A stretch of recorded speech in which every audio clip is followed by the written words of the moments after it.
Selamat sore pemirsa, berjumpa kembali bersama saya Yuni Trisna Dewi, kali ini dalam acara Bahtera, Bahagia dan Sejahtera.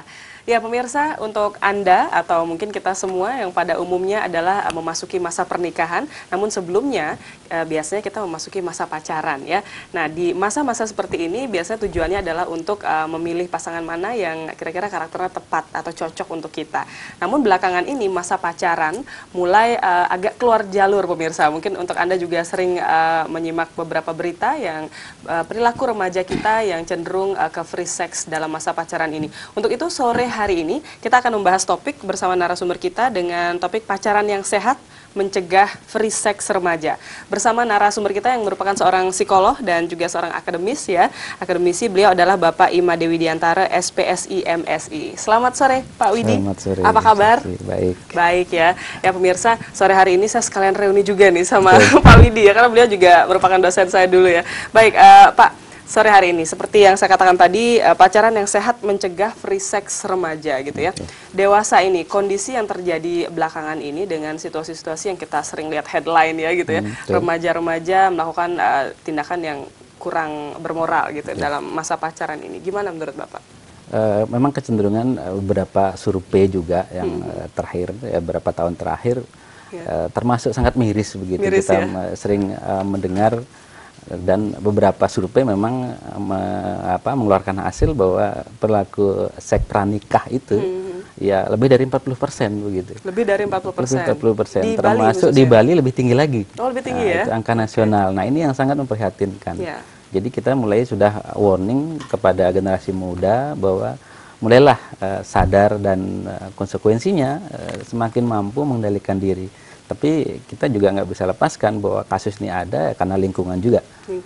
Termasuk salah satu yang menjadi faktor yang sangat juga menentukan adalah pola asuh di keluarga. Iya, Karena keluarga kita nggak bisa pungkiri menjadi orang yang paling dekat dengan remaja. Ya. Tumbuh kembang pola asuh dari awal usia dini begitu, keluarga yang lebih banyak porosir untuk mengendalikan dan juga memberikan fungsi pengawasan kepada anak-anak sampai kemudian di remaja ini yang eranya kalau saya sering bilang adalah di masa tugas perkembangan termasuk complicated begitu. Betul. Kompleks ya. Kompleks begitu. Banyak hal terjadi pada saat remaja. Gitu. Dan pada saat remaja itu mungkin rasa ingin tahu itu yang muncul lebih cenderung lebih besar gitu ya. Nah selama ini Bapak juga selain tergabung dalam HIMSI ya, Himpunan Psikologi. Iya. Ini di mana Pak lokasinya HIMSI ini? HIMSI kebetulan kantor kita sementara kita di UNUD. Di UNUD ya, di Fakultas Ilmu Psikologi. Ya, dan biasanya kalau ada acara kita interaksinya adalah banyak di sana untuk ketemu dan lain sebagainya. Iya. Nah, tentu saja di HIMSI ini memiliki beberapa program ya, dan apalagi Bapak juga sebagai seorang akademisi sering menghadapi mahasiswa yang dominan mungkin adalah kaum remaja. Nah, dengan kondisi-kondisi seperti ini tentu HIMSI sendiri memiliki program ya yang bertujuan untuk bagaimana memberikan penyuluhan kepada para remaja, bagaimana seharusnya pada masa pacaran ini. Kebetulan 2 tahun terakhir ini salah satu program misi yang termasuk kita picu untuk lebih bagus lagi berjalan. Jadi kita sudah agendakan paling tidak 3 bulan sekali kita dapat turun dalam bentuk pengabdian kepada masyarakat. Kita sudah kerjasama dengan beberapa Pemda yang kurang lebih 4 bulan yang lalu kita dengan Kota Denpasar. Kita mengadakan untuk sex education. Kemudian sekitar 2 bulan yang lalu kita di Badung, di Puspom Badung kita ngajakan acara untuk sex education. Waktu itu khusus untuk child abuse-nya ya. Dan saya lihat kebetulan audiennya waktu di Puspom Badung itu adalah guru-guru TK. Sangat antusias lagi untuk bagaimana menyikapi hal ini sejak dini. Nah, kita memang propose untuk sex education itu adalah usia dini begitu yang mungkin kan masyarakat semakin melek. Iya, semakin melek dengan bahwa banyak kasus terjadi itu ya awalnya dari situ, dari usia dini yang mungkin perilakunya dengan konsekuensi perlakuan lingkungan terhadap si perkembangan anak dan remaja ini tidak positif begitu. Nah itu termasuk program yang lagi untuk kita di HIMSI itu lagi kita gerakkan, kita galang untuk bisa terlaksana terus mudah-mudahan nanti ke depan kebetulan Singaraja juga sudah Kabupaten ngasih yang lain lampu juga hijau bisa. ya, mungkin nanti kita tinggal realisasi, kemudian juga yang lain Gianyar juga sudah mulai ada sinyal, kita kemarin sudah ada penjajakan, dan juga termasuk yang betul nonton acara dari Bapak Pemda di seluruh Bali mungkin bisa cepat merespon biar kita bisa Betul. datang ke situ untuk memberikan sex education. Iya, karena bagaimanapun juga generasi muda ini yang meneruskan nantinya gitu Betul. ya. Dan pemirsa yang ada di rumah juga mungkin yang saat ini sedang memiliki anak-anak yang remaja begitu, atau di sekitarnya ada memiliki anggota keluarga yang remaja, mungkin perlu dilakukan sebuah pengawasan yang ekstra dalam hal ini bukan berarti menekan begitu ya. Nah, tadi dikatakan bahwa keluarga adalah yang utama begitu dalam mendidik bagaimana nantinya seorang anak itu menjadi pribadi yang seperti apa gitu. Dan sebagai orang tua juga tentu tidak mudah agar bagaimana anak tidak merasa terlalu tertekan tapi juga tidak terlalu bebas. Nah, bagaimana pola asuh yang baik sebenarnya untuk remaja? Karena kan dari anak-anak kemudian beranjak menjadi remaja itu peralihan ya. Di sini biasanya kadang-kadang sulit. Gimana caranya, Pak? Betul. Satu sisi perkembangan positif tidaknya itu seorang anak ketika kita bicara masalah konsekuensi kehidupan sosial, keluarga menjadi faktor utama penentu. Yeah. Ya, salah satu hal pola asuh yang positif secara garis besar saya sering singgung di mana ketika saya diminta ngisi seminar dan juga terhadap mahasiswa saya kebetulan di perguruan tinggi swasta, saya ngajar juga untuk yang sudah tua begitu. Bagaimana memposisikan diri bahwa orang tua terus memposisikan sebagai sahabat si anak begitu. Betul. Karena konsekuensi ketika kita melakukan hal yang sifatnya keras, mengekang anak dan lain sebagainya, bisa menjadi satu hal si anak tuh tumbuh dengan keras begitu. Contoh misalnya dengan mengatakan jangan, tidak boleh dan lain sebagainya, cenderungan si anak juga akan melihatnya dari sisi lain begitu. Berbeda konteksnya ketika kita melakukan kalimat dalam bentuk ajakan. Jadi misalkan kalau kita bicara ajakan kan bicara masalah konsekuensi sebagai teman. Betul. Nah, salah satu sisi juga perkembangan lebih jauh ketika bicara remaja, orang tua mestinya punya pola asuh positif bahwa si anak itu adalah seorang manusia yang utuh, yang punya pola pikir yang berbeda dengan kita, dan juga satu hal punya perkembangan tersendiri. Orang tua bisa memfasilitasi itu dengan banyak hal, misalnya dengan alat, dengan lain segalanya, yang mungkin kan dia berkembang sesuai dengan kemampuannya dia. Nah, terkadang memang orang tua yang sering menunjukkan egonya, pingin anaknya jadi A, jadi B, jadi C. Padahal si anak belum tentu ke situ. Arahnya akan ke sana. Itu pola asuh positif yang memungkinkan ketika kita bicara masalah perkembangan manusia, semua punya posisi masing-masing. Tinggal orang tua mestinya jeli melihat ini si anak cocoknya mau jadi, kecenderungannya kemana nanti. Iya. Ini sangat penting pemirsa, dan saya mungkin juga ingin tanya juga nih ke Bapak ya, karena beberapa waktu lalu saya sempat bertemu dengan salah seorang pimpinan dari kantor KB ya. Jadi beliau sempat menceritakan bahwa sempat bertemu dengan secara tidak sengaja melihat kasus bahwa ada sepasang remaja gitu yang sedang berpacaran gitu. Beliau merasa tidak enak untuk menegur gitu. Untuk menegur, akhirnya berpikir bahwa gimana caranya menegur ini. Nah, sebenarnya pihak yang berwenang itu siapa, Pak? Agar tidak saling lempar, karena katanya waktu itu ada juga rekan-rekan yang lain di sana yang akhirnya nggak berani, sama-sama nggak berani, akhirnya membiarkan saja remaja-remaja itu melakukan hal yang tidak diinginkan, dan tanpa mereka sadari banyak yang menyaksikan gitu. Berarti kan miris juga ya. Salah satu sisi lain ketika kita melihat remaja, konsekuensinya apa? Kita sadar bahwa remaja itu adalah bagian dari tahap perkembangan manusia. Tadi saya katakan unik, komplit. Iya, betul. Nah, khusus lain kita sadar bahwa remaja itu perlu lingkungan yang perlu mendesain gimana kita mau seperti apa generasi muda ini. Dan kalau kita peduli dengan remaja, saya yakin kita akan berani untuk memberikan sebuah teguran. Paling tidak mungkin menyarankan. Contoh misalnya kalau si remaja yang tadi dibilang mungkin berada di keadaan tempat sepi. Sekedar mengingatkan. Awas loh, ini tempat sempit, jangan terlalu berlebihan nantinya. Kalau Anda berdua, siapa tahu orang ketiga ada setan di situ. Nah, itu hal yang bisa diungkapkan. Nah, itulah tanggung jawab sosial yang paling tidak kalau kita mau generasi muda kita bagus, lingkungan perannya sangat tinggi. Selain ketika di rumah, keluarga, keluar ada lingkungan sosial, misalnya contoh tetangga, komunitas, dan juga teman sebaya. Dan kalau kita mau generasi muda kita bagus, nanti semua harus terlibat, semua harus mendukung, harus bersinergi. Karena konsekuensi di masa remaja, begitu anak sampai remaja, kendali dan lain sebagainya, dia aja belum mampu untuk menunjukkan kendali yang lebih positif. Kecenderungan maka lingkungan itu harus bisa. Jadi jangan malu untuk menegur. Saya pikir satu hal harus ditanggung jawab sosial kita. Sosial ya, betul sekali. Dan pemirsa, untuk Anda di rumah sekali lagi kami ingatkan, apabila ada yang ingin Anda tanyakan atau berkonsultasi langsung bersama narasumber kita yang merupakan merupakan juga seorang psikolog yang tergabung dalam HIMSI, begitu ya. Silakan di 237706 utarakan apa yang mungkin ada unek-unek yang selama ini mau konsultasi sama siapa gitu ya. Sekarang di 237706 kami tunggu partisipasi Anda. Nah, ini ada kaitannya juga sedikit tadi karena rekan saya yang saya ajak ngobrol itu dari kantor KB gitu ya. Betul. Mungkin nggak selama ini dari HIMSI itu juga berkolaborasi dengan instansi lain, misalkan KB. Kalau KB kan mungkin untuk keluarga berencana sudah berkeluarga melakukan penyuluhan, tapi pacaran juga kan arahnya nanti ke pernikahan gitu. Ada nggak kerjasama dengan instansi-instansi yang terkait dengan hal itu?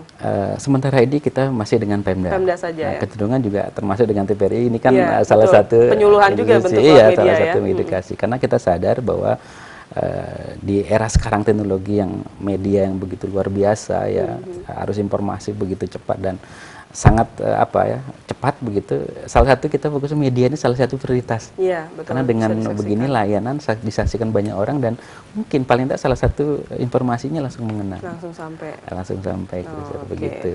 Itu yang terpenting dan pemirsa di rumah juga mungkin kaget ya karena mendengar tadi penjelasan Bapak bahwa di Bali ini tingkat pranikahnya atau seks pranikahnya, ya, jadi itu melebihi rata-rata. Iya, rata-rata nasional lebih dari 40%. Pernah ada penelitian nggak Pak terkait hal itu? Kira-kira apa yang mendasari hal itu terjadi pada remaja di Bali ini? Salah satu hal termasuk kalau sedikit saya analisis beberapa menit itu sebelum mengatakan kenapa di Bali termasuk menjadi faktor seks pranikah itu tinggi. Tapi jelas sepertinya pergaulan dan lingkungan sosial pengaruh budaya. Budaya Barat ini menurut saya salah satu budaya luar lah begitu. Karena kita tahu bahwa Bali itu kan pariwisatanya termasuk booming lah begitu. Dan ini budaya kulturasi dengan budaya Barat itu dan luar itu sangat rentan sekali mengubah perilaku anak-anak. Iya, betul. Dari situ sepertinya jadi salah satu micu. Bagian dari analisis mengatakan bahwa survei seks pranikah di Bali itu termasuk lebih tinggi dari survei tingkat nasional. Tingkat nasional, oke. Ya. Dan tentu pemirsa seperti yang saya katakan tadi bahwa yang diharapkan dalam masa pacaran itu adalah masa pengenalan begitu. Pengenalan dalam hal ini adalah dari segi sifat mungkin ya pada umumnya ya. Apakah nanti akan cocok untuk akan diajak seumur hidup begitu atau masa-masa pernikahan. Nah, nanti kami akan membahas bagaimana efek positif dan juga negatif dari berpacaran ya. Mungkin Pak Widi juga nanti akan menjelaskan kepada pemirsa di rumah. Sekali lagi kami ingatkan untuk Anda ingin berpartisipasi, kami tunggu nanti di 237706 dan kami akan kembali setelah yang satu ini.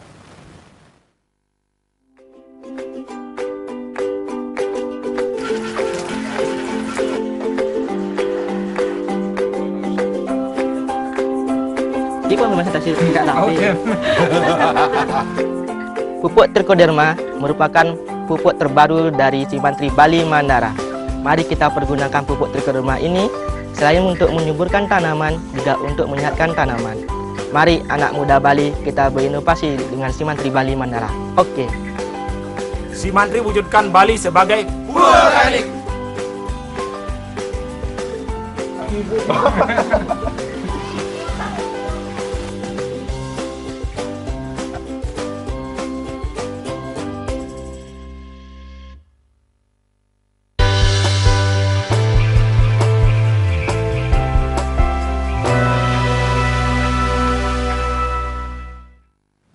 Ya pemirsa, kembali lagi dalam acara Bahtera, Bahagia dan Sejahtera. Untuk Anda kami ingatkan silakan partisipasinya kami tunggu di 237706 untuk bertanya bersama narasumber kita yang juga merupakan seorang psikolog, yaitu Bapak Imadi Widiantara, SPSI, MSI ya.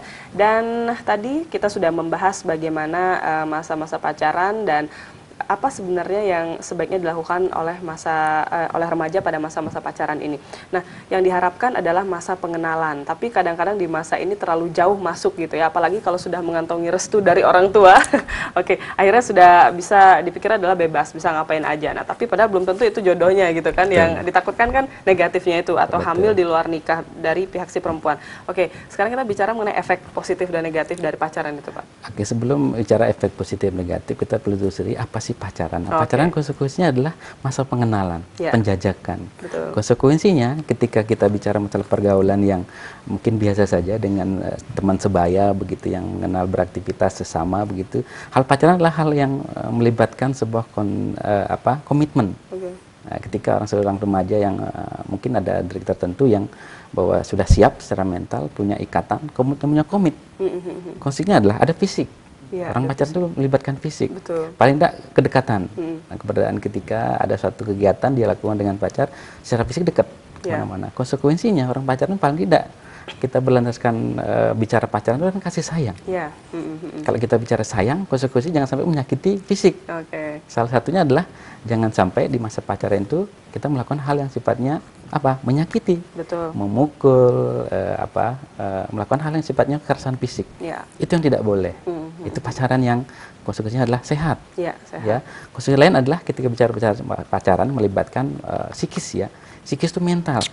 Dengan landasan kasih sayang, orang yang pacaran mestinya saling menjaga perasaan satu sama lain. Konsekuensinya kalau kita menjaga perasaan orang lain, kita konsekuensinya harus mulai mengendalikan diri, jangan sampai melakukan hal yang negatif.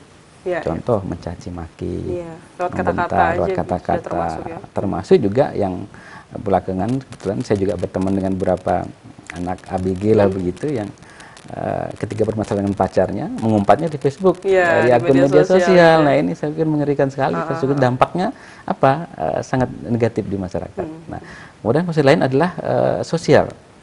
Ya, dampak sosial ketika kita pacaran adalah kita melibatkan banyak orang. Jangan sampai ketika kita pacaran dunia terasa milik berdua. Betul. Kemana-mana berdua.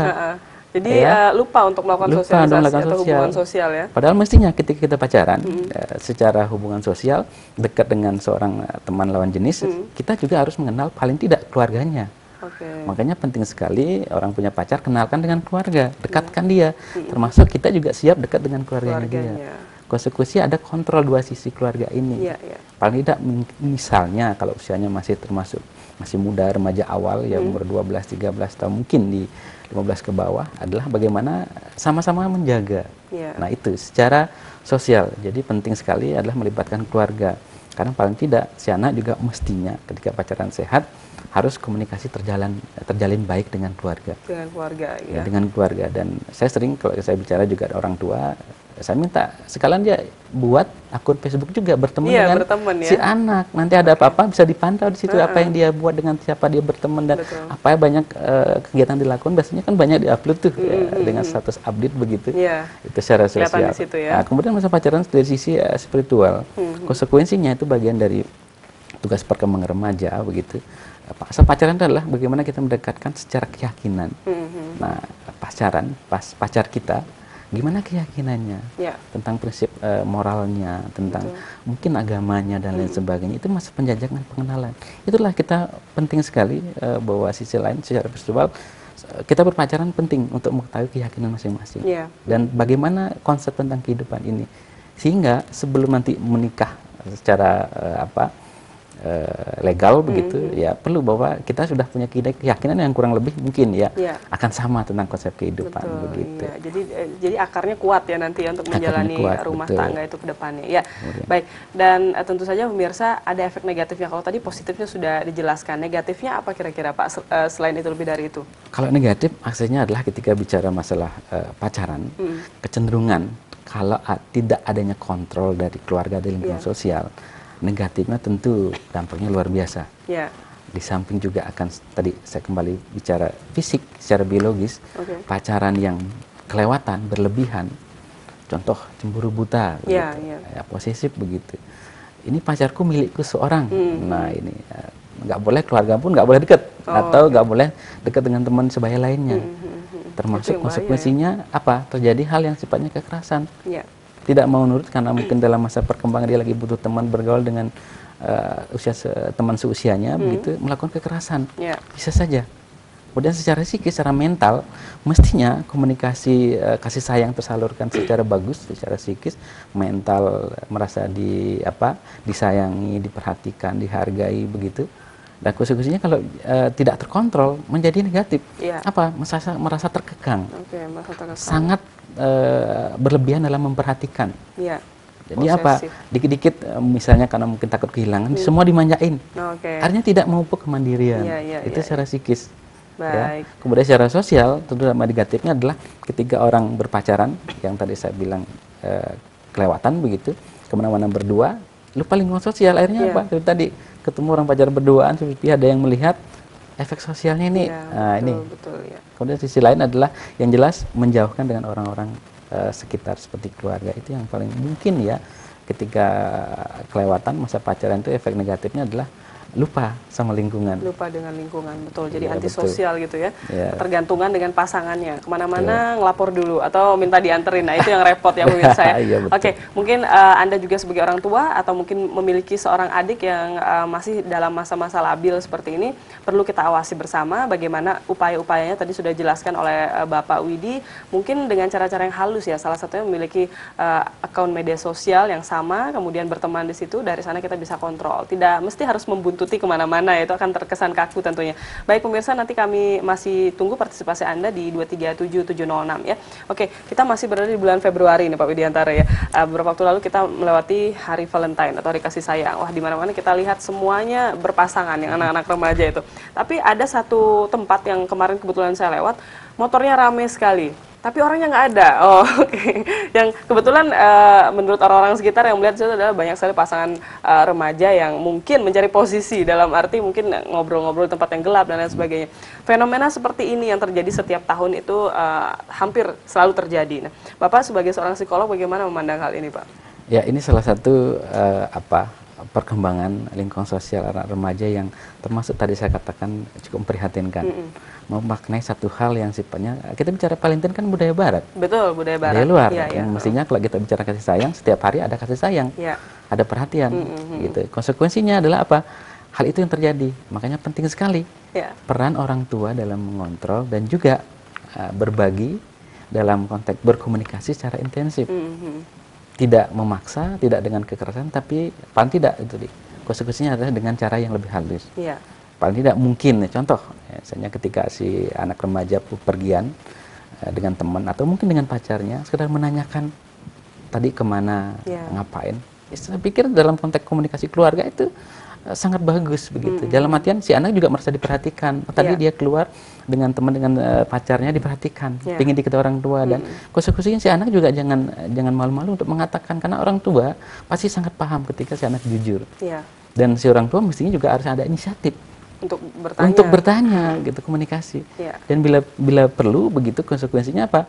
Ada jadwal-jadwal yang memungkinkan si anak tidak terlalu luasa menggunakan waktu. Contoh untuk membiasakan jam malam. Karena beberapa penelitian saya baca dari penelitian di Universitas Cambridge begitu, lebih dari jam 9 malam perilaku seks bebas itu lebih tinggi daripada sebelumnya. Lebih dari jam 9 malam. Karena kecenderungan ketika malam hari suasana sejuk dan mulai malam itu lebih sepi juga gitu ya? Aura negatif lebih banyak merasuki seseorang. Apalagi kalau pacaran sampai kelewatan dari jam 9 malam. Jadi harapkan ketika masyarakat atau orang tua begitu, ketika udah jam 9 anaknya belum datang, coba sekedar call, telepon lagi di mana, gitu kok belum pulang. Sekedar memperhatikan, bukan membatasi dalam artian mengekang, tidak. Lebih kepada memberikan perhatian, jangan sampai terjadi apa-apa, karena yang rugi juga semua pihak. Betul. Begitu. Keluarga apalagi ya. Nah, ini kita ke fenomena kawin cerai sedikit ya, karena bagaimanapun dalam konsep pernikahan tentu tidak diinginkan sebuah perceraian. Nah, dalam masa penjajakan, apabila penjajakannya belum matang begitu, untuk bagaimana melihat sikap-sikap pasangan yang ternyata tidak cocok tapi sudah langsung menikah, di sini kan kecenderungannya lebih banyak untuk bercerai begitu ya. Tapi dalam satu keluarga itu apabila sudah ada beberapa anggota keluarga yang melakukan kawin cerai, kemudian terjadi juga di generasi muda, ada beberapa kondisi-kondisi seperti ini, ada kaitannya dengan faktor genetis, Pak? Kita bicara, kalau bicara genetik itu kan bicara kecenderungan yang diturunkan. Genetik itulah salah satu kita pahami bahwa secara teori seorang manusia perilakunya apapun begitu, ada dua hal yang pengaruhi, genetik sama lingkungan. Genetik itu keturunan. Kecenderungan bisa iya. Terlepas dari itu, faktor lingkunganlah yang lebih banyak menentukan. Konsekuensinya ketika di keluarga bapak ibunya menganggap hal kawin cerai itu biasa, si anak juga mempercikan hal yang sama. Apalagi dengan konsekuensi yang misalnya bapak ibunya atau orang tua lah begitu udah terbiasa dengan kawin cerai, atau mungkin sudah kawin untuk kesekian kalinya begitu. Si anak juga akan percikan hal yang sama, bahwa kawin cerai itu hal biasa begitu. Jadi sebuah contoh gitu. Sebagai contoh model. Kita mesti percaya ya, karena memang kalau orang tua menggunakan pola asuh yang sehat untuk si anak, salah satu hal indikatornya adalah si anak mengidolakan orang tuanya. Kalau tidak, berkaitan dengan profesi, Yeah. dengan kebiasaan dan lain sebagainya. Pingin seperti apa? Pingin seperti orang tuanya, seperti ayah atau ibundanya. Nah, itu yang mungkin perlu sebagai indikator bahwa orang tua itu sukses mendidik anaknya. Oke. Nah, salah satu indikator pola asuh yang sehat itu adalah si anak pingin menjadi seperti orang tuanya. Jadi Begitu. idolanya atau role Iya. modelnya adalah orang tuanya sendiri. Betul, sudah bagus gitu pola ya. asuhnya, itu salah satu. Baik, ya ini Ya, kayaknya betul. untuk Anda di rumah mungkin yang sekarang masih punya anak yang kecil-kecil gitu ya, masih balita, mungkin mulai sekarang juga nggak ada salahnya jauh-jauh hari kita berpikir ya, bagaimana ke depannya nanti kita mendidik anak-anak kita agar menjadi anak yang seperti yang kita harapkan, namun tidak membatasi ruang geraknya secara kaku demikian. Ada cara-cara yang lebih halus pemirsa yang bisa kita sesuaikan dengan eranya masing-masing, karena kita berada di generasi yang berbeda gitu ya. Nah, demikian tadi perbincangan kita sore hari ini. Mungkin sebelum kita tutup acara ini, Pak Widi bisa memberikan himbauan kepada pemirsa di rumah. Silakan. Oke, himbauan saya kepada pemirsa di rumah begitu yang terutama orang tua. Ya. Orang tua saya pikir punya pengaruh yang besar karena kita bicara masa remaja adalah sebuah tugas perkembangan di mana seorang individu itu mengalami suatu hal yang perubahan yang luar biasa, mulai bentuk fisik. Ya, laki perempuan kita tahu dengan suara membesar, paling tidak kita lihat ya. Kemudian fisik juga yang lain, hormonalnya. Orang tua yang berpengaruh sangat besar ketika dia bisa membimbing si anak remaja untuk menjadi lebih baik.